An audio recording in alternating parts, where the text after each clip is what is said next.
Hey, thanks for tuning in today. We got a great show for you. Larry MAZZA is going to be here, and a lot of you know who Larry is. Larry was a soldier, main man in the Colombo crime family. You know, Larry went through the early 90s through the war and seen a lot in his life. And he wrote a book, The Life, and is doing very well. And, you know, we're going to touch on these subjects with Larry today about coming up with the Grim Reaper, Greg Scarpa. I mean, he has a lot of tales to tell, and Larry's a great guy. So stay tuned, and we'll be right back. Thank you.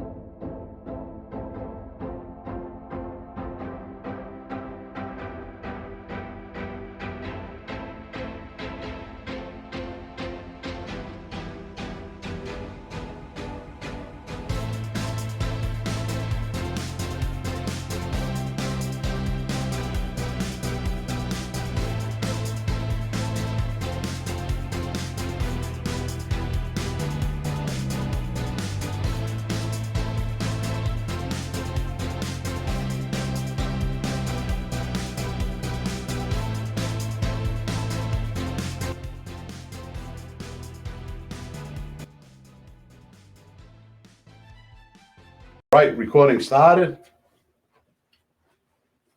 1, 2, 3. Oh, we don't have to do that. We don't got the other. We had the other camera set up. You had to see. It's turned into a jambata over here. Whoever thought we'd be here? I know, right? This is nice. Yes, I know.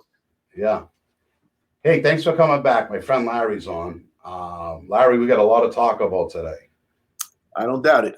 Yeah, we do. I'll tell you, I love doing shows with friends of ours. It just, I don't know. I got a good feeling from it. But you know what it is?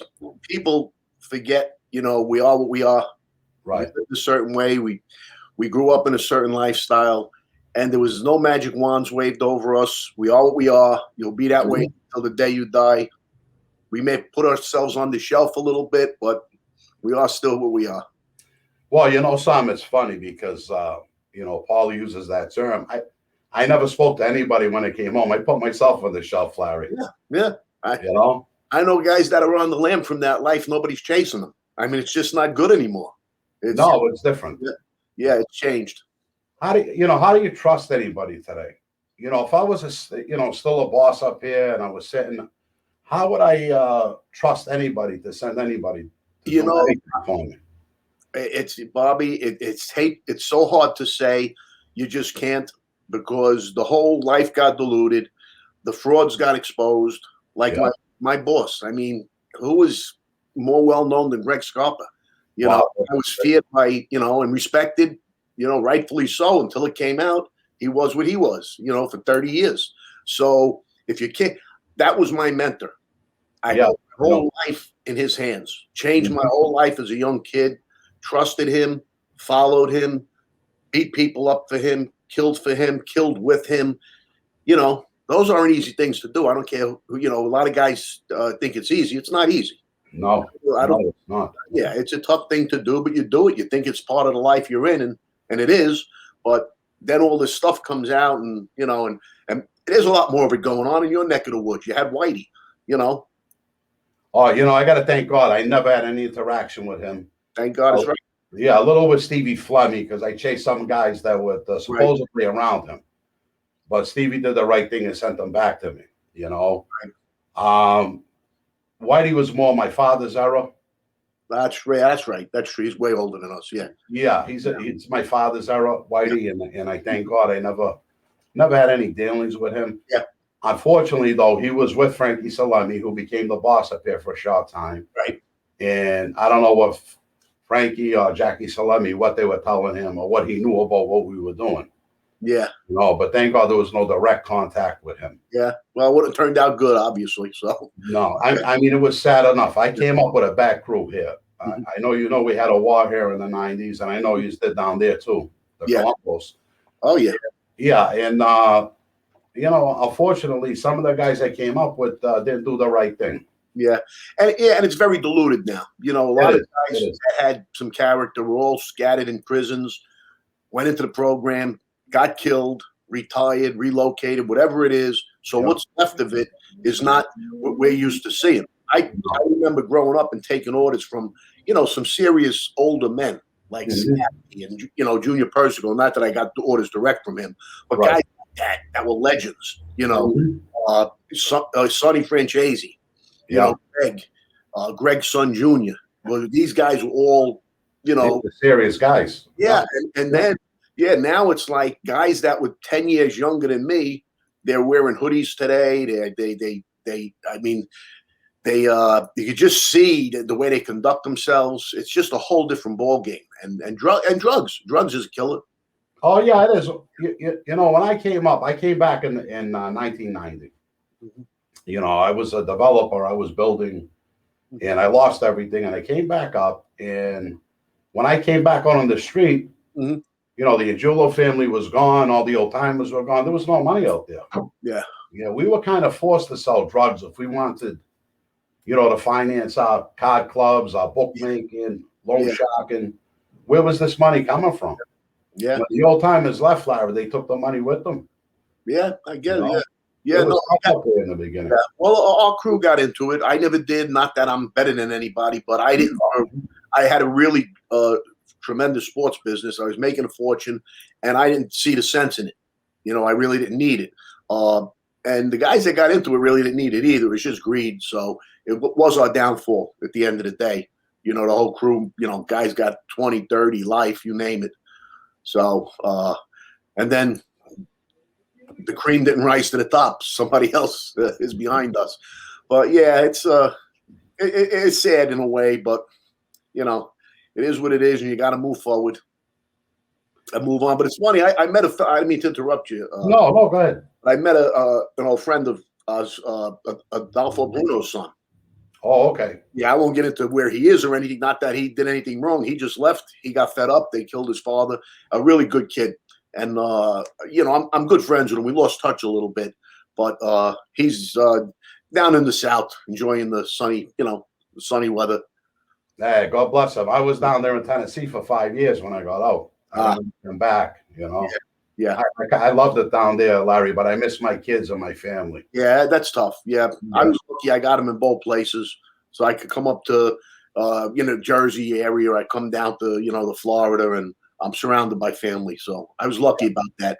Thank God. That's big when you're coming home after 10 years. You need that support. And I wasn't going to get it from the old family because, for numerous reasons, but they were just trying to rob and take everything that I left in the street anyway. So they painted the picture for themselves.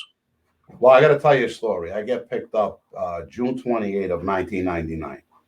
Now, naturally, the fireworks in the neighborhood belonged to me. And what I was starting to do was I started giving it to another guy and just let him give me an envelope at the end.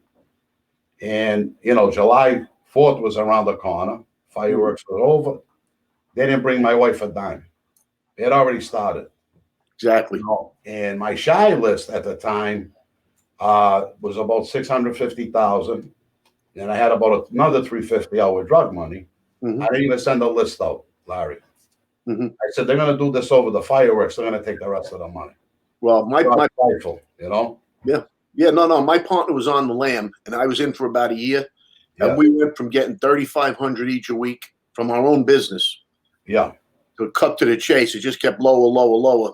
About the last month before it all got exposed about Greg and different things, right? They gave my partner Jimmy, through somebody because he was hiding out, $135 for him, $135 for me. Make it. So they were trying. So it is. So this guy's on the lam. So you got to be asking for him to come back to get pinched.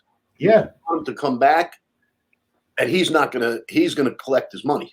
Jimmy's not a slouch. He's coming for his money. So you're gonna have to kill him, or he's gonna kill you. You're just putting him in a mess. Yeah. So to me, with all the rat shit going on, that was one of the rattiest moves ever. Doing that to a guy that's on the lam, trying to steal his business, the scavengers, and all of this causes problems. Instead of being stand up in every way, they want to be stand up in certain ways, and then rob you when you're facing life. So. This one, I got to tell you, when I came back in the 90s, the other guys were gone, and, they left, their bookmakers, loan sharks, everybody's on the street. During the war, they were the enemy. So naturally, our thing was to go glean all this stuff, whatever we could find, You know, I wasn't too crazy about doing that, Larry, but that's the position that we're in when I came home.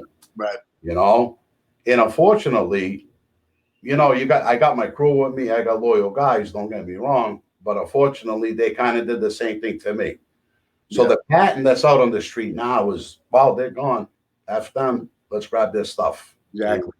That's how it is now. Yeah. It's not like the old times they're going to protect their capos and soldiers. That's No, you know what It's Reggie said in he was doing some writing. He's writing my story now. Hopefully for a screenplay. And one of the things he wrote in the presentation was sort of after the war and what happened through the 90s and now he says it's all the scavengers going after roadkill. Yeah. That's what it's like. What a great way to put it. Yeah, that's a perfect way to put it. Well, good. Yeah, very good words from the master. Yeah, we're going to talk about that, but hold on a second, Larry. Tell me about the bed in the back. All right. Well, when I started doing more and more of these shows, Yeah. my producer partner, Joe Paletto, sent me a special computer, set it up for all the different things, StreamYard, Zoom, Skype, you name it. And the only problem is it only came with a wire that connects to the internet right here. My whole house has wireless, but this computer doesn't have it. It has a wire that I got to plug in. So I'm in my guest bedroom. Oh, I got to be. Now, eventually, we're trying to move the computer to the office, but I'm afraid, like I'm not with technology, I'll screw the whole thing up. So believe me, every time I do something on here, I get nervous. Yeah. What do I know? Maybe when I went away, I had a flip phone and a beeper. You know what I'm going to do? I'm going to put a nice girl laying there with a bikini next time. Make it. I'll be watching the show all the time. We'll get high ratings for that. Yeah. Just waiting for me with a bottle of wine or something. Oh, that's so funny. I like that. No, listen, we started our shows. We're doing them in hotel rooms, buying these little green screens. I mean, I tried everything. Thank God we got a studio now, so we're pretty much set up. Good for you. It's popular. People love to hear these stories, and everybody has their reasons for doing it. Yeah. And whatever they are, some of them are genuine, some it's money, whatever. And there's nothing wrong with that, earning a living, Mm-hmm. But my thing was, I've been running into a lot of guys that are, not to use a word that's not nice, but are preaching to young kids not to get into the life. That's a good thing. There's nothing wrong with that. Right. But I have a little bit of a problem doing that because I was never an angel. I'll never be an angel. I march to my own beat somewhat. Yeah. But my thing is somewhere in the middle. What I say is you don't need that life to be successful. Right. You need that life to get respect or to command respect. You earn it. You earn respect. That's right. I have same respect in my new life, and sometimes more, than I did back in the day. Mm-hmm. It's because I can walk into a place, people know I'm going to treat them right. I'm going to tip the people well. I'm not going to, be nasty to anybody. You carry yourself like a gentleman or whatever it is, and you get treated the right way. And I got it. I don't have to split my money with higher ups. The money's mine. Whatever I earn is mine, So there's a lot. And, and with that, that's sort of saying the same thing without me going into like a preaching mode of saying, don't do it. Don't make that mistake, because there's parts of the life I miss. And I don't want to be a hypocrite. If I could change one thing, I'd say no more killing. Yes, I agree. Just stop the killing because it got too easy. Yeah. Too easy to kill. I watched it. I mean, I remember when it was like you had to get on record, you had to do this, you had to do that. Then all of a sudden, people had a dream. He's a rat. Guy's gone. Somebody else, And if that was the case, they wouldn't be facing life every next week. Somebody, Mm-hmm. Say, again, going back in time. I'm not looking to get involved, but go back in time. Just give them a beating. Yeah. And keep beating them until they leave. If they did something bad enough and you keep beating them, they'll banish themselves. They'll leave. Yeah, that's true. They'll leave Boston, and you get rid of the problem that way. It just got too easy. So it did. We couldn't help but doing what we did up here in the early '90s. I mean, there was 5 different factions up here fighting each other. Well, we had 2. Yeah, and what was good, it wasn't good. I mean, the feds came one day, picked up 3 factions. And then I was able to breathe up here, and we're already established earning money, which was good. We never want the FBI to take anybody away. Of course not. But you're right. I think you get to the point that it's easier just to get rid of somebody. Mm-hmm. But people don't realize what it involves to actually clip a guy. Right. It's not something that it's not like the TV. We're going to pull up on a guy, 5 guys walk in a club. We're going to shoot up everybody. Yeah. We know that's all nonsense. It doesn't work like that. There's hours, days, months. Sometimes I know one guy was almost a year. Yeah. You know. And then in our situation up here, they knew they were being hunted, and we knew we were being hunted. And we went through that. Yeah. So I mean, the thing, you know, you learn from that. Don't get me wrong. We had to do what we had to do. Yeah. But I mean, to take a life, I mean, you know, I'm a Christian now. You know, I don't believe in that anymore. Yeah. Well, you probably never believed in it, but you believed in the life you were into and thought it was part of it, like it was. That's what I thought. And yeah. you were taught, you were groomed. That's another thing. Nobody's being groomed anymore. Nobody's being educated to the rules and the way the life is supposed to be. A stepping stone. You know, it's a stepping stone for our kids. You don't bring your kids into this treacherous life. No. But now everybody's doing it. Why? It's too lucrative. It got so lucrative, they wanted their kids to take over if anything happened to them.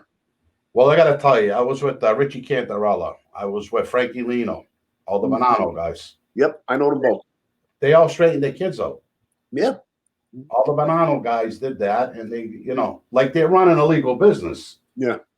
You know, they're taking their kids in, Mhm. you know, to give it to what they had. What do you give it to your kids? You're going to get the same. You remember what the Chin said when he heard about Johnny's son? Oh, Johnny, he was pissed off. I mean, He you don't take your kid into the life. he said, I'm sorry to hear that. Yeah. That's what the Chin told Gotti. Yeah. And, you know, and the kid's out of the life now. He moved on. Yeah. I you know, for the most part, I guess he is. I don't think he could be doing shows like this like we are if he was still in the life. You know, he's out there in Hollywood and stuff. So, you know, but he wised up too. Well, listen, he's seen it. See, we all saw it. Right. We saw the bad side of the life. Mhm. You know, we saw guys that we love around us turn on us. Yeah. We saw guys, you know, it's self-preservation, Larry. And this is what people have to understand. These feds are making deals. How do you not take them? Yeah. No, listen, and that's another argument I have. I wish we could go back in time, go way back in time where that first guy that took that deal wasn't offered the deal. Because once you gave him that deal, it just grew and grew and grew like a fungus. You know? So I feel like, you know, when it came time for me to make a deal, you know, what I said, what came first, the chicken or the egg? My consigliere ratted on me. My boss, my capo ratted on me, Greg. There were 15 other guys ratting. I'm saying I'm supposed to take life now? Yeah. Let me see. I was lucky I had the corruption. So if I didn't have that, I'd have nothing to give them because they knew everything already. But with that, now, you know, if none of those guys before me had that deal, I wouldn't be making a deal. But they paved the way. That's just everybody's going to make a deal now. It's going to keep happening. It's part of your bid now. It's part of listen, you know, they're giving deals out. Some guys 60 months, 185, whatever it is, you know. It'd be nice if we walked in and could just do that. But when your friends are lining up against you with murder and they're gonna put your lights out, right? I mean, how do you accept that? You can't accept it because that's what's happening now. Right. I couldn't accept that. I couldn't accept it. Yeah. You know, and that was the bottom line with that, Larry. Yeah. No, listen, everybody, like I said, everybody has their reasons, their motives. Survival is one of them. That's the main one. But, you know, there's also the middle ground. You're fighting to take, you know, I was trying to get down. I think the first offer they gave me was 25 years. We counted with 15, which I thought was high to counter with because some guys were getting 10. I was never going to get 10. I wound up doing 10 anyway. Yeah. So I think they came down to 22 and we didn't budge. We were hoping to get 18 because maybe you get out in like 16, whatever. And those numbers are like ridiculous. Yeah. But listen, I have bad crimes. I mean, I was bad in their eyes. In our circle, it wasn't. It was kill or be killed. You know, I could have been a soldier in the army shooting somebody. That's how I felt too. In their rules, you know, the powers, the government, whatever, what we were doing was the worst crime you could do. So 16 years we were negotiating. But then, like I said, at the end, what they did to my buddy Jimmy while he's on the lam, try to keep our business together. Comes out, my boss is bad. He's in bed with the feds for 30 years. Consuliere, but like I said, was the first one to go, who started this whole problem, our whole war, and Vicarina. So now you just say it's not worth it anymore. It's not worth even 16 or 18 or 20 years. It's not worth it. No. You know, and plus, there's a good chance we would have been the sacrificial lambs if they tried to put the family back together, because there was still bodies after they patched it up. Because who was going to trust us? We did a lot of damage during the war. You know, who was going to trust us? You know? See, he said we'd be the sacrificial lambs. Exactly, and he was 100% right. And he told me who the sacrificial lambs would be on the other side. Yep. And one wound up getting killed way later on. Billy Catone. Yep. You know, he was one's retired and out of town, and Vicarina could never get a pass. But he's in bad shape in prison. Yeah, I heard. Yeah. You know, but you know, we got to thank God though that we moved on. We're doing different things. You know, but no matter how hard we try, you know, I love being a gangster. I can't lie to you. No, that's what I said. You don't want to be a hypocrite.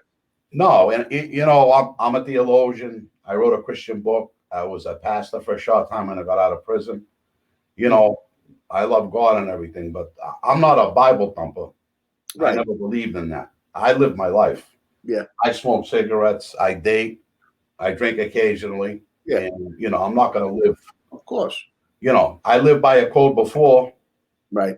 And I love God, but listen, I'm only a man. You still like the horses? Huh? You like betting the horses. You like a little football on Sunday. I mean, I still like all that stuff. It was all it's so embedded in me. It's like the stock market to a stockbroker. Exactly. Or a surgeon that can't retire. You just got to keep doing it. So as a matter of fact, I may be hosting a show on gambling this upcoming football season. Oh, really? Yeah, my producer's putting it together, so I'm got my fingers crossed that the pandemic and different things allow, because it's put us a year back on everything. But I got a lot of good things. Like I said, we'll talk about that later when you're ready. Yeah. About the TV stuff. Yeah, that sounds good. I mean, I'm waiting for something right now. I'm in a book, Ghost, in Sylvester Stallone. I guess it's what is it, Balboa Studios or whatever? Oh, yeah. I think so. Yeah, they bought the rights to the book. Right. You know? So if this pandemic didn't happen, that would already been out already. Yeah. You know, and I'm one of the major characters in that. And I've been waiting for that, holding my breath for that. Yeah. And there's a few other things that we're talking about doing, but with this pandemic right now, it's really tough to do anything. It is, especially Hollywood, because not to get into politics, they're very, very democratic. Yeah. And, you know, with the masks and the rules and regulations, nobody could do anything. No. You can't meet. You can't use actors from New York in California. You can't use actors in New York from California. So it's very difficult. Mm-hmm. You know, but you know, the producer I got, the one good thing, he's looking to launch his own, which he's very close to doing. That's why I'm able to talk about it now. His own stream, like a Netflix. Yeah. He's going to open his own, and you know, he's working on. He's got the Texan. He's got licensing. He's very close. So within the next couple of months, you'll be seeing something come out, and I'll talk to you about it when I can. I just, you know, that's like a little hint, a little tidbit. But he's going to have his own stream. So we're not going to need to go to HBO or any of these places. And a lot of it is done like this now. Everything is online, and you know, it's not like the old days. The only guy that's still filming old-fashioned, I think, is Scorsese, coming in with cameras the same way, you know. And I saw that firsthand in The Irishman, so it was fun. Yeah, we got to talk about that, because you were a consultant on that movie, right? Yes. Yeah. Well, here's what happened. You know, my case, when it came to a head and all the arrests were being made, there was a New York joint task force with the FBI. That's normal, I guess. In Boston, they did that too. Oh yeah. A lot of the cops. Well, one of them I actually grew up with, Tommy Dades, their friend to this day. He's got, with my producer also, the Mob Cops story coming out. The Mob Cops that Terry Winter is doing. So he's got a lot on his plate. Anyway, when De Niro was getting ready to do The Irishman, he asked the cops that are now, they retired and became his security team, who do they know that would be helpful from the old life? Tell them how things happen, how, crazy stuff. How do you get rid of a weapon? How do you lure a guy in when he's in trouble? So they said Larry, and he read the book, and he says he wants to meet me. So I went, and I was supposed to have an hour. We sat there for over 3 hours. He just was listening to me talk, listening. He told me like 3 times the book was terrific. So within a week, he calls me back and says, would I like to meet Martin Scorsese? I said, oh, my God. What an honor that would be. It was an honor meeting you. That would be wonderful. Oh, great, yeah. I go meet him, and he's got casting directors there. And what they were doing was listening to me, and they were having me read for different parts, which other guys wound up getting the parts, like main people. But they wanted to hear the language, the verb. They changed a lot of that script just on stuff that I did. And we added little idiosyncrasies, if that's the word, little things. And then finally, he sent me to meet Nick Pileggi. So I think he was looking to put a project together for my, but it just sort of like the pandemic, and like you said, we went in different directions. And I was lucky enough to have this producer who's certainly can finance it, he's way beyond that. And he's taken a bunch of projects on, and he's doing his own thing now. So a lot of doors opened. A lot of doors have been opening, so it's good. Yeah, I mean, I know your book's doing well. The Life. I got a little thing on that. I'm going to show later, or at the beginning, and that's exciting. I'm doing my book right now. Okay. Yeah. Hopefully, it'll be out by the end of the summer. We'll see what happens. I'll look for it. That's for sure. Yeah. Yeah, we're in process, but the same thing. When we'll be together on the show. Yeah. A lot of people anxious to read it because it's about the war in the 90s. Yeah. My life story. Amazing. East Coast. I'll tell you, it's something the way that you came up. We got to talk more about that. But there's another thing I got to ask you. Amante Sante. Tell me the story about him, because he's one of my favorite actors. Well, it's funny.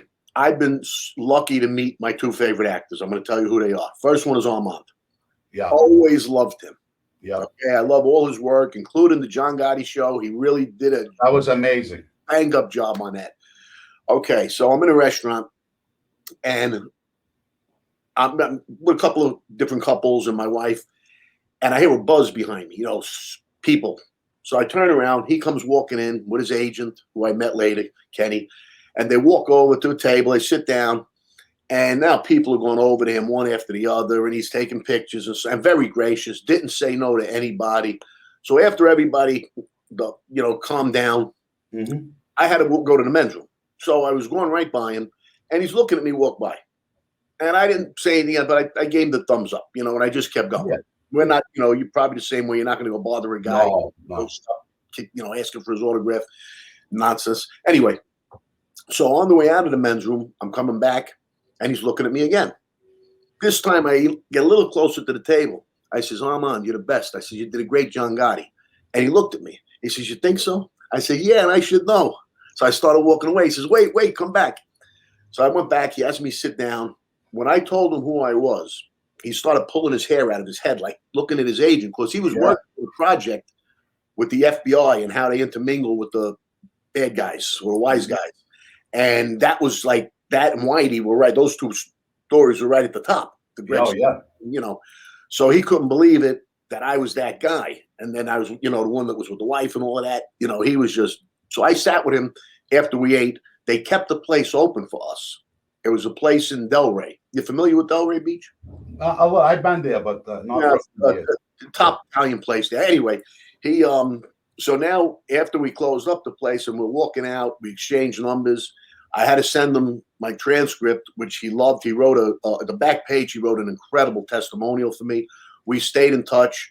He's been honest with me from day one. He told me what to expect. He's been a coach for me. He says, but there's not much he can do to get in those doors more than I can. That's a different level. He says, once you get in, he says, I want to be in the movie. I'm an actor. I come on afterwards. So he's honest about that. With all the people he knows, he says, I can't walk. He says, they talk to me like I'm a nobody when he goes into Netflix or HBO. Really? So I'm a little surprised at that. Yeah. He says, but when the time comes for, these producers and they want actors, then they call me. So he's a fantastic guy. If you ever get a chance to meet him or we have a chance to meet together and he's around, you'll Oh, never I would love that. you'll never forget him. The other guy, after the Irishman came out, I go to the Golden Globes and the Oscars, but I wasn't in the main room. You know, we're in the after party. There's these incredible after parties that are just like off the charts. Everybody's in there. They come out of the auditorium. They come to these places, and there's, you know, unbelievable spreads of food and drinking all night and champagne. You know, once in a lifetime. You know, hopefully I get another shot. Anyway, it's at the Golden Globes. I'm walking, and I see Michael Madsen. And yeah, black. yeah, and I'm walking by him, and he's looking at me. And I'm going to tell you something. Greg always told me that if you carry yourself the right way, like a wise guy, okay, and he groomed me, he taught me, schooled me. He says they will smell you. They'll sniff you out of a group of guys. And it's the second time. It happened with Armand. I mean, I wasn't bothering him. And Michael's looking at me. So finally, I went over. I put my hand. I says, Mr. Madsen, I love your work. I shook his hand. And he gets up, and he didn't want to let me leave. We start talking. And I get invited back for the Oscars. I get to sit at his table. But again, on the outside. He wasn't even in because he wasn't nominated for anything. So we were outside. And it's funny because we're sitting at the table, and there's this guy who's eavesdropping, you know, the table next to us, because he knows Madsen, and we're all in tuxes, and he wasn't. But he reminded me of an old friend from that I grew up, you know, he was with Greg, a guy named Joe Sapanaro. Joe Sapp. So I looked at the guy and say, you look like a buddy of mine, Joe Sapp, because he was eavesdropping. Yeah. Why don't you come and sit with us? The guy gets up and comes over. So now he's sitting at our table. He's there for an hour. He don't want to leave. He's talking to us. Finally, Michael Madsen gets the butter knife, and he goes to cut his ear off. Remember the movie Reservoir Dogs? Yes. Yeah. So he was making. I got a picture of Mike Madsen cutting this guy's ear off. Yeah. So he's another one. But Michael's going through a little bit of a hard time. He had the fires took out his house. Oh, they did. He had motorcycles, and he had artwork, millions of dollars. I think something like 16 Rolexes got burnt up. They were in Mexico filming. And then the pandemic hits and he can't work. So it's sort of, he's just been a lot of ups and downs. But hopefully if something happens, I love him and Armand to both be in the movie. I'll tell you, they're great. Yeah, they two guys. I listen. I like De Niro. I like you know. I love Joe Pesci. Joe, yeah. I got a little story. I got pissed off, but I'll tell you that in a few minutes. Mm-hmm. But I think Joe Pesci plays a good gangster. But what Montesanti did with the Gotti movie, I mean, I would have followed the guy. Yeah. No, you know what I mean, Larry? Yeah, no, he really, really. I mean, even that opening scene when he's looking in the mirror and he says, "You're gonna miss John Gotti." I mean, you could feel it, and you understand. Yeah. And there was a meaning to that, and in some ways, it's true. Yeah. I mean, there's a lot of people that miss us being in the streets. You know that. Oh yeah, yeah. I mean, listen, I was never a John Gotti fan. I'm still not. No, me too. I agree 100%. Yeah, but still, he was who he was. So that's right. He's the boss, and you had to. That's right. That's right. That's exactly what I say all the time. Yeah. You know, people say you wouldn't say that to his face. Of course I won't. Yeah. So I wouldn't say anything to any boss that whatever. You know, you respect you. Yeah, you're supposed to, but don't mean I liked his ways. Exactly. He didn't do any good for the life. No, he didn't. You know, I understand. You know what happened with Big Paulie, but when that happened, Larry, it just shattered things. All the families. You know, because I seen after that happened, I seen what happened in Boston. I seen what happened in Philly. Yeah. And the respect and the guys that were on top of us, nobody really cared anymore. Yeah. If you could take out Big Paulie, then you could take out anybody. Yeah. And that's what they do. Yeah. Yeah. It was like a domino effect. Yeah. Affecting the smaller families, affecting everybody. And that's another thing I said. I says when these guys tell us the rules officially. Yeah. The number one rule is you can't go turn on the family. Right. So didn't John, when he got his finger pricked, wasn't he told that same exact thing? Oh yeah. Especially in that family. You were told no drugs. You were told all these things, but yet you sold drugs and you killed your boss. So rules were being broken. You know, again, it's they want to stand up at certain things, but the guy took a life sentence, so he's a legend for that. But see, here's the thing, you know, especially probably with if there's any young guys really coming up right now, you know, but the problem is these younger guys, this other generation, even John, you know, they think they're sharper than everybody else. They think that they can get away with what they want to get away with. They think who they are. You understand? Yeah, John had a strong crew in New York, but he wasn't New York. No. You know, he moved up in the family like that. I understand why they did it. Mhm. You know, him and his crew were in trouble. You know, they made that move. The other couples came along with them. Some of them did, not all. Right. You know, but still, what he did, terrible for the life. No, I agree. And then Vic Arena and our thing, he decides he can't answer to one person, Junior Persico. He's got to be the big boss. You got to be the boss. And it wasn't enough being the official acting boss. So he caused the problem, you know? Well, backlash off the Gotti thing. Yeah. Why can't he do it? If Right. he did it, why can't he do it? The commission's breaking down. All this is breaking down. The bosses are breaking down. I'm going to do what I want to do now. Right. You know, and that's their attitude. Yeah, it's true. Get in that position, Larry, and they just don't care no more. Right. All that lacosanostra, all that shit goes out the window with them. Mm-hmm. Yeah. No, it's do as I say, not as I do. I do. You know, it's terrible. It's terrible what they all did, you know. Yeah. But listen, all these guys destroyed their life, Paul. Yeah. Yeah. They really did. Yeah. You know, we talk about that, right, Paul? I mean, even young guys coming up, you know, these kids are selling drugs. They're making money. What do they got to be gangsters for? You know? Yeah. I mean, look at, I'm going to come to a cop or I'm going to come to a maid guy. I want to be a bookmaker. Take a shot at that when I know I can make $2,000, $3,000, $4,000 a week on the street selling coke or whatever else they're doing. Yeah, easy. Yeah. Yeah. You know, it's hard. It's hard. And it was supposed to be a little bit of a difference that separated us from, you know, again, I'm not bad mouthing guys that earn a living, whatever they got to do. But there was supposed to be that little bit of a difference between what we were doing, men of honor, so to speak. Yeah. And I guess once you do that, but again, it's just another rule to be broken. So that's how it was. You know what Sammy told me recently? I talked to him. I don't know if you've spoken to him at all, but no, I haven't spoken with him. He said to me, he says, John did more damage than 10 Sammy the Bulls. Yeah. You know? And again, you know, in some ways he's right for sure. But you know, you had the Lucchese family. They were going murder happy for a while with Gas Pipe. They had they were going after the Jersey crew. Everybody, just a cancer. It became a cancer from within. It did. Yeah. It did. It self-destructed. Yep. It exploded on itself. Yep. And that's the problem with the life. You know, right now, I just, you know, I was that guy before, you know. Now I'm doing podcasts. I got a show. And I'm happy. I'm content. Yeah. I did it. I did my time in prison. I did 14 years. God bless. You know, I did my time. I did everything that I had to do. I'm home, and I want to enjoy myself. Right. I'll be 60 this week on Wednesday. You know. Yep. I'm tired. I'm tired, Larry. I could never even think of stepping out on the street again. Nah. You know, it's over. Take your blessings and go forward. That's exactly how I look at it. You know, a second chance. And just don't, you know, you're going to make the same mistake again.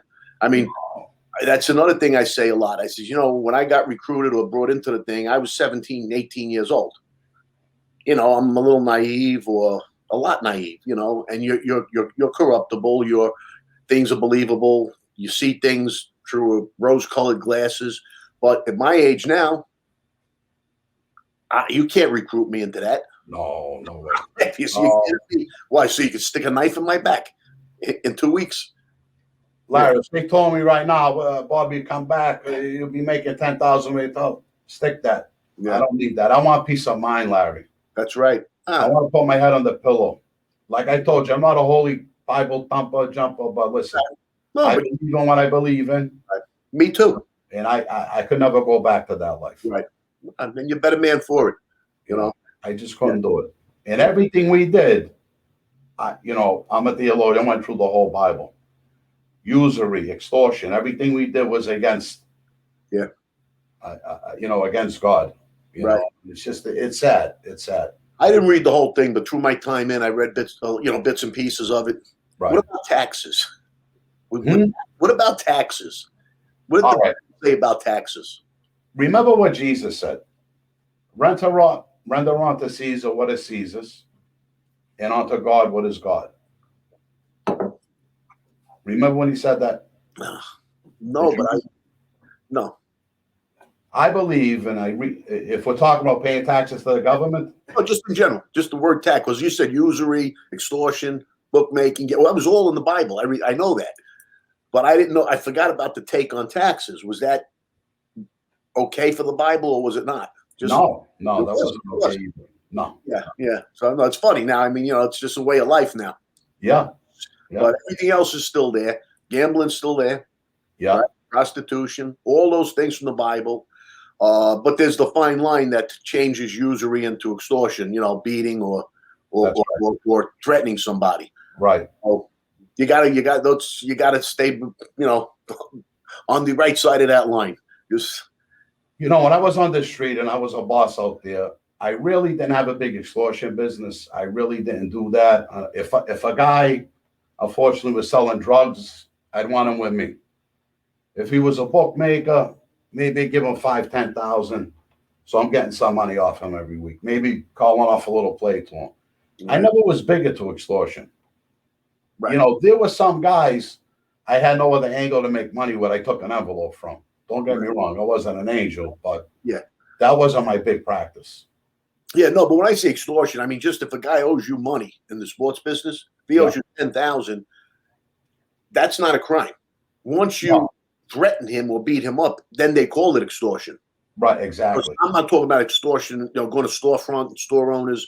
We never did that either. Yeah. But it's still just collecting Shylock money. If you threaten a guy that misses a payment, that's extortion. That's why that goes from usury a few years right up to RICO. Right, but even in the Bible, it says don't give your money out for usury. Right. We're not supposed to be doing that. Right. I'm mixing the both things here, Larry. Don't get mad at me. I'm just mixing the stuff up. Yeah. So if I had money now to shy, I would never do it again. Yeah. Nah. That's I says you don't need to do those things. And you want to know something, Paulie? I never really hurt too many people over money. Yeah. I had bookmakers into me 50,000, 40, 80. They're paying juice. I had one guy, 80,000. He's paying 2,400 a week for 2 years, Kuji. Yeah. He comes to me, Bobby, when's enough? Yeah. I says, and he was behind. Right. I says, all right, we'll go back to the original 80 and I'll put it on the shelf. Yeah. I wasn't letting that 80 go. Right. But I put it on the shelf. Right. I did a lot of that too. Yeah, I mean, you have to. How much could you take? But and there's Greg, my boss, when he saw me doing that, giving somebody a break, he called me a sucker. Yeah. There was no break. He looked me in the eye and he told me to him about himself. You know why I'm a good bookmaker, a good Shylock? He says, because I'm a scumbag. That's what he told me. You can't miss 1 week with me. If I gave a guy a break, I was a sucker. I remember Greg Jr. walking me to the back with his arm around me. Don't feel bad. Don't worry about you, because he knew I felt like an idiot. But the guy was, teaching us to be ruthless, Yeah, there's a good part of being ruthless and a bad part. Obviously, you lived it with him, but I mean, you want people to come to do business with you. And I'm sure that Greg was a last resort for a lot of guys, Yeah, I guess because he was a Shylock to Shylocks. He had a fortune in the street, A lot of the family, a lot of the other made guys in the family came to him. But you're right. And they knew there was no turning back. You can't miss a week. He didn't care who you were. And, when my crew started getting straightened out, I give it to them for a point, got rid of all the small stuff as much as I could. I still had a lot of money out there. Right. But then now I'm just dealing with my crew.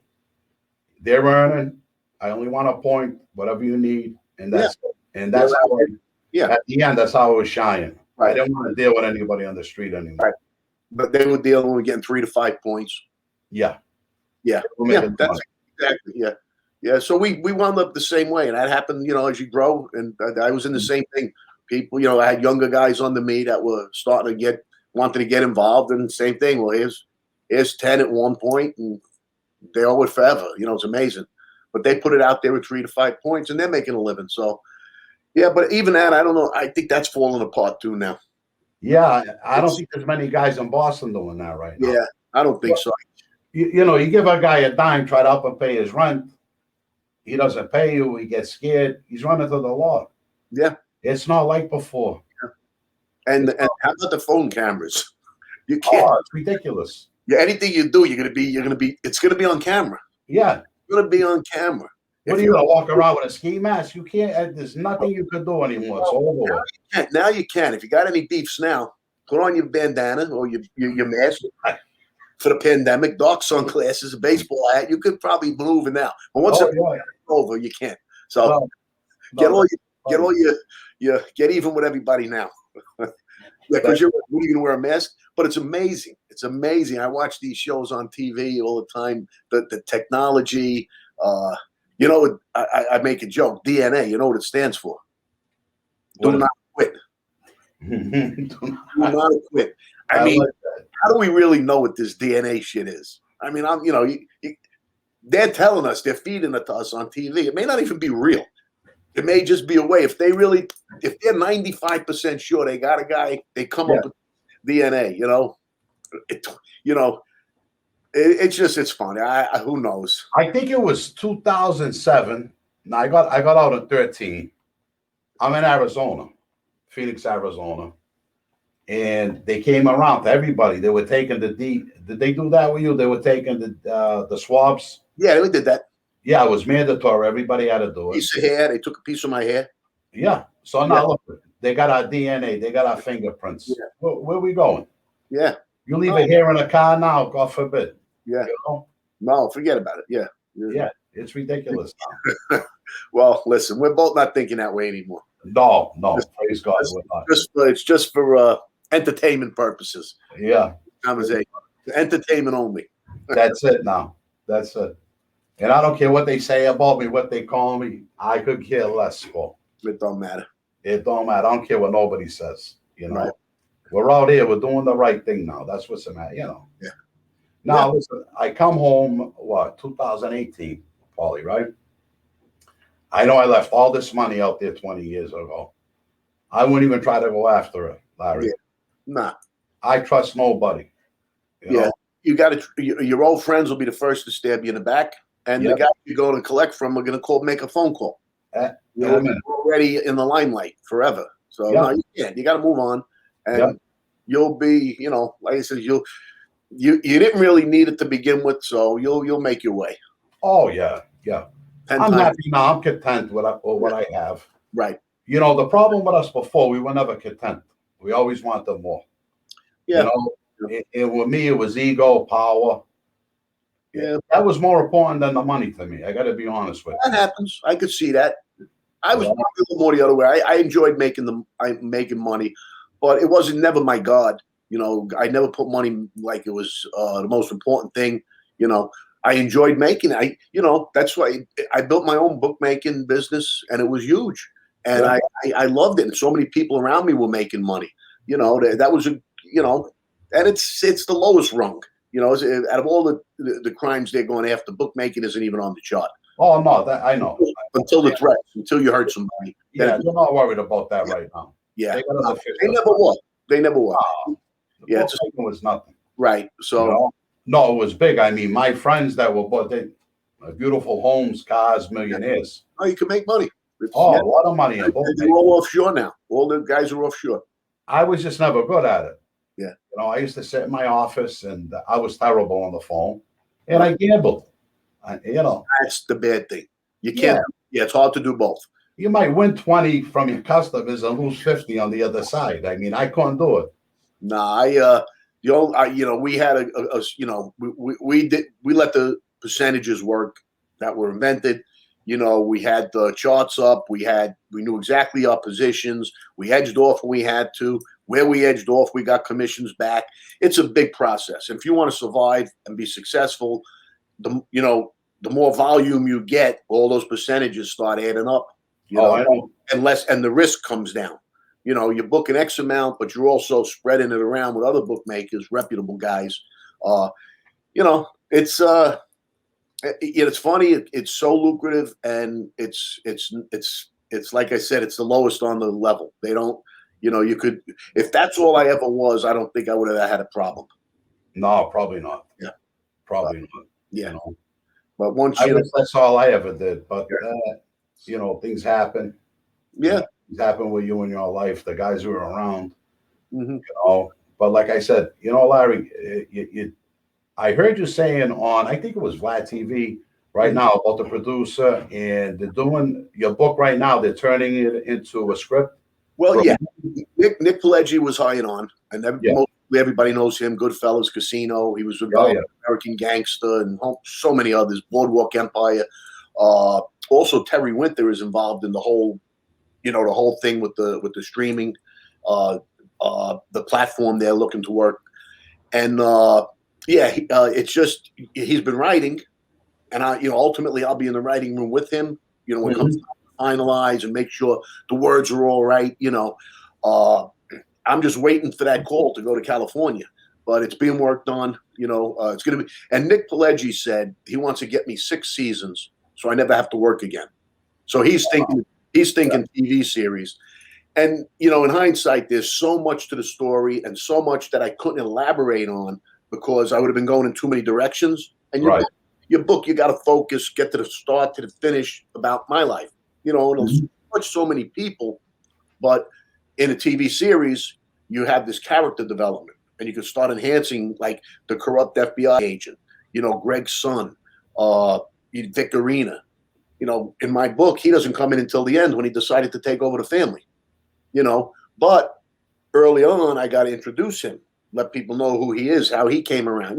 So there's more of that, and I'm hoping it's a series because it'll be something for me to do for the next, 5, 6, 7, 10 years. Who knows? Praise God, and that'll be something we're all going to want to watch. Yeah, if it's a mini series, a movie, I'll take anything, but a series would be the greatest. That would be perfect. Yeah. Look at what The Sopranos did on HBO. I mean, that was amazing. Yeah, I mean, Gandolfini, Tony Soprano. Yeah, he was a great actor. And he was making a really good living, I'm sure. He did some good movies, but he never got to the level like De Niro making $20 million a movie. No. But that show, I think the last season or 2, he was getting like $30 million. He was something like nobody bigger than him at the time. Yeah, $100 million when he died. What a shame he died that young. I mean, there was a lot of scenes, and that it's a lot of times, they get carried away with some things, but for overall, I mean, basically that was most of our lives right there. Oh, when I'm asked which is the most realistic, I say The Sopranos. Oh yeah, it has to be. Yeah, it is there because there's humor in our lives. You could make people, when we tell them stories where we messed up or we did something stupid, it's laughable. It really is. And they caught that. They made a lot of serious things with the little humorous side, and they took a lot of true stories from different fans, probably some of you guys, some of some from our crew, and they incorporated it in. And like you said, they enhanced it, whatever. But it's Hollywood, and it was great. I mean, I enjoyed watching it. I got a kick out of it. Oh, yeah, I loved it. Yeah, that was good. Yeah, that was a good show. Yeah. I got to tell you, I got to come back to that Joe Pesci story. Oh, yeah. Sometime in the 90s, he was doing a film up in Boston about college, like a bum going back to college. I can't remember the name. With honors. Back to school? Yeah, not back to school. With honors. With honors, Paulie said. With honors. Oh, okay. Well, at that time, he was going down to the Victoria. Okay. He was coming down for coffee. He was coming in the neighborhood. And I used to sit on the left-hand side of the Victoria. He made it like nice and non-smoking section, but I smoked. Right. We used to go sit in there. Our table was in the back. So I go in one night with some people. I got to go in the back, sit in the back, because Joe Pesci's in there with the owner, Jerry, and another guy. Right. Yeah, my balls are twisted because I think who I am, So I go I go outside. Paulie's laughing over here. So I go out. It was at nighttime. I go outside. Joe Pesci walks out. He's smoking a cigar. And one of my guys were walking across the street. I told him to come over. I gave Pesci a look like I wanted to kill him. He just looked up at me. I never forget. He had the beard on with the cigar, just staring at me. I wouldn't say hi to him. I walk away. Meanwhile, he's one of my favorite actors. Man. I love Joe Pesci. Oh, I'll tell you why. What he did at Casino was great. He's never played a bad part. No, the guy's great. Yeah. Imagine how I was. Yeah. Oh, imagine the guy that arrogant enough not to talk to this guy. Yeah. It's just a funny story. It is. You'll get another chance. But hey, how great was he in My Cousin Vinny? Oh, forget about it. Right? Movie. I loved him. The character. He wasn't a gangster in that one. He was anything but. Yeah. And he was great. That's one of his classics. I'll tell you, the guy's really great. That's what I would tell him. If I was talking to him about his greatest parts, that would be in the top 2. Yeah. Because that was off the charts. And when I met De Niro, we were talking, and he asked me, like in conversation, talking about all his movies, and he asked me which ones I like the best. And I told him, with all the movies he's done, because I'm going to tell you the reason first. He became, to me, interchangeable in a lot of his parts. Like when he played Goodfellas and Casino, he was almost, not that he wasn't great, but he was just still playing that same guy. I went outside the box because I said I remember him in Deer Hunter. Great movie. And Cape Fear. Cape Fear, great movie. Okay. I also like Raging Bull, though. Raging Bull was great. Yes, we talked about that. Absolutely out of character. And there was one more where he's a little out of character also. That was really good. But even Once Upon a Time in America is a great movie too. Yeah, that was good. But I said, and he told me a story about Cape Fear. For that movie, he paid his dentist $5,000 to ruin his teeth. Are you serious? Because he was going to be. I'm playing a guy that's been in jail 17 years. I can't come out with good teeth. That's right. He's right. So then he laughed. He says, "Now after the movie, I paid him $20 to fix them." Yeah. So that was a cute story, but it's true. Because if you remember in Raging Bull, he put on all that weight. I'll tell you, it was amazing. Then he loses it, and he's got a 6-pack when he's in the ring. So you got to give the guy. He's phenomenal. I can't. Even though I don't mean I'd agree with him in lots of things going on in the world, but he is what he is on stage. He's cinematic royalty. Him, Scorsese, Pileggi, these guys walked into a room, But anyway, yeah. So I didn't say The Godfather, as great as he was, Goodfellas, Casino, but I sort of went a little out of the circle. But I really believe that in my heart. I says to be a gangster, a sophisticated gangster in one movie, and then turn around and be a nut like in Cape Fear. Yeah, Cape Fear, that was a great. McNulty was in that with. Yeah, and they had a bunch of the old people from the original were in it too. The original Cape Fear. Yeah. That was a great movie. Yeah. I gotta watch. I go back to Raging Bull. That's probably my favorite out of all. Pesci's in that too. Yeah, Pesci's in that. He plays his kid brother. Yeah. Oh yeah, he gives him a beating. Remember? Yeah, that was a great movie. A friend of mine wrote. I'm not going to get too into it now because I'll do the whole script. We'll be here for an hour. But he did a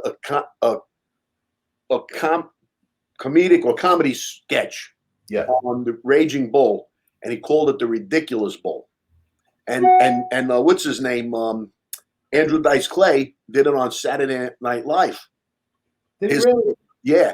And you can look it up. Look it up on YouTube later. It's called Ridiculous Bull. And I'm going to look it up too. It's hysterical.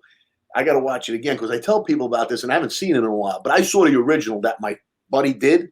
It was his skit and he sold it to Andrew Dice Clay, which is another story because he didn't pay him and he didn't give him credit for it. We called him to the club. He came. The next day he got his money, the kid. But he took his script. He wasn't going to pay him for it. Anyway, it's him and Joe Pesci where De Niro's telling him, Jake LaMotta's saying this to his brother. He says, Joey, hit me, Joey. Knock me out. Try to knock me out. I don't go down for nobody. He goes through this whole thing. Then he tells him, pick up the bat, pick up the chair, pick up the thing. And it's ridiculous. But it's hysterical. You got to see. Watch that because Andrew Dice Clay, he was big at one time. I really liked him. He was from our neighborhood. Yeah, I met him a few times. He wasn't a bad guy. He was a little shy, believe it or not. Really? Yeah, he wasn't the crazy guy, and a lot of them are like that. You know, De Niro's very shy and humble, except Yeah, I'm sure they are. except he's cursing the ex-president. I'll tell you, the guys you're around, the experiences. You know, I love growing up in Boston, and I would never change that. You know, but I'll tell you, I really wish that I was in New York there for a while. Yeah. I mean, I don't know what my attitude, if I would have made it there, Larry, like you did. Yeah, you would have, because, you know, if you got the right head, and again, you know, you're groomed. Somebody brought you up. Somebody brought you in and taught you the ways. I don't know if it was a father or an uncle, you know, because I could see just the way you're carrying yourself. So you would have blended in, and you know what? You were close enough. You know, you've been to New York. You got all the best teams now anyway. You keep beating the Red Sox. They beat the Yankees every year. The Patriots, except this year. What did you think of that? Tom Brady going over there and winning again. You know something? God bless him. And a lot of Boston guys are going to be mad that I said that, but look what he did for us all those years. I mean, come on. Exactly. God bless him. That was great what he did. Yeah, that was great. Yeah. You know? I wrote an article about him. I do this like a little blog on Facebook. I call it My 2 Cents. Oh, you do? Yeah. You go on Facebook at all? Yeah, I'm on Facebook. Yeah, we got to hook up. I don't know if we are or we're not. We probably are now. But anyway, I did one on him after he won in Tampa. And I said, you know, the guy is not fast. He doesn't have the strongest arm, you know, compared to Elway and guys like that. He couldn't run like those guys do today, like Russell Wilson and you know, Aaron Rodgers even. But he's got something. Everybody on the team plays extra hard for him. He doesn't make the critical mistakes. He's a leader, and he's the GOAT. He's the greatest of all time, whether you like him or not, you know. And I don't dislike him, but I had it, you know, and I lost money on him. I lost money betting against him a lot. I lost a lot of money with the Pats. I don't want to get into that. Yeah. No, especially you were on the wrong side of the fence at the time. You know, you made a statement. You're right about it. It's about leadership. Yeah. This is in every facet of life. Right. From the street to the presidency. That's right. You know, if you're charismatic, you can lead the guys in the right way. They're going to follow you. They're going to do more for you. Right. I really believe that. Yeah. Well, and Brady's the type of kid. He's got that charisma about him. Yep. He's got talent. And I don't know, they just love him. And he's got the rest of the team giving up parts of their salary to keep the team together, and they can get stronger. Right. You know, if he's making $25 million, there's other guys, quarterbacks making more than that, and they didn't win anything yet. You know, he needs more. He'd rather keep winning. He wants to win, you know. And listen, God bless him. Yeah. I think the teams. I don't know how the Bruins are doing now. I don't know. I haven't been far. I got to be honest with you. The Celtics do. When I got picked up, I was gambling on everything. Forget about it, you know. But when I got picked up in '99, it like just stopped everything for me. Yeah. You know, I would be the type of guy, 1,000 flat bet, 500 A&R on every game. I don't know why I like these A&Rs, but I used to chase them. They're value. There's value there. Years ago, I got to just tell you, and please not to interrupt. Years ago, Vegas wouldn't take that bet. Really? They wouldn't take a reverse. They didn't even know what it was, and then they wouldn't take it when they found out. That started out on the East Coast. Because that was big up here. Yeah, it was big. Yeah. You could play them offshore now. They got it. I can't tell you how much money they made me. The 49ers? Yeah. Oh yeah. Joe Montana. Yeah, Joe Montana. Yeah. Great. Yeah. Young and Rice. Forget about it. No. That was my kid. He done with everything. Yeah. Every 5-6 years, there's that certain team. Our Patriots did it for like 15 years. Yeah, a long time. But the 49ers or the Steelers had their run. You know, there's a lot of teams that were Oakland Raiders. Mm-hmm. But the only team that was his nemesis was the Giants. In 2 Super Bowls, they beat him, even when they were undefeated. You know? Mm-hmm. And that year that they beat him when they were 17-0 or 18-0, whatever it was, boy, oof, what a game. But anyway. It was sad in the 90s because I used to go to the Super Bowl. We went to New Orleans. I think the Pats played the Chiefs that year. I remember. Green Bay. You know, so I'm with all Boston guys, you know. And I call my office. What do we need? We need the cheese. We need the cheese. And I'm over there rooting against the Pats, and they're looking at me, what are you doing? I said that this could be 20, 40, 60,000 here right now. What do I give a shit about them? You know what I mean? You know, if the Pats won, I would have got sick. I would have got killed if they covered the spread or anything. Let me ask you, there's a guy down here that's from your area. I'm not going to say his full name, but you may know Tommy P. And he's into cars, used cars. You very maybe I'll when we're offline I'll talk more about him. But he's down here. You guys sound alike. You're so much. I feel like I'm sitting there talking to him. Well, the Boston way. You know? It's like New York. Everybody got their own little thing. You guys, you have yours. We have ours. Yeah. It's funny. Everywhere I go, Larry, they think I'm from Brooklyn. Yeah. And sometimes I get Boston or Long Island, well, because if they never been up to Boston or heard the accent enough, they think it's Brooklyn, it's New York. You know, I could tell. Yeah, we could tell the difference. Yeah. Oh yeah, absolutely. Yeah, absolutely. You know, we never lose it. So we're not to give me your address, obviously, but you're still up in the area. I'm in Boston. I live in Revere. Oh, okay. So good for you. You're still right outside East Boston. It's right next door to it. Yeah. So I'm still in Boston. Nice. I came back 2017. I came up for Christmas from Tennessee, and then I went to work in Florida on Power Line Road for Johnson Environmental. I was an estimator manager for their company. Then I came back in 18, and I was been selling cars till the covert. There you go. Same thing, just like Tommy. Yeah. I probably know Tommy. He probably knows who I am. I'm going to ask him about you. That's what I'm going to do. And if you guys are, close and friends from the old days, it'll be funny. Yeah. I won't be surprised. No, me either. I tell you, Boston's a small town. Yeah. And that's, the old days, it's just a small circle, too. Everybody knows each other. Yeah. Like, remember Nicky Bianco? Yeah. He comes from our family, the Colombo family. Mm-hmm. Came up by you guys. He was number 2 for a while. Yeah, so.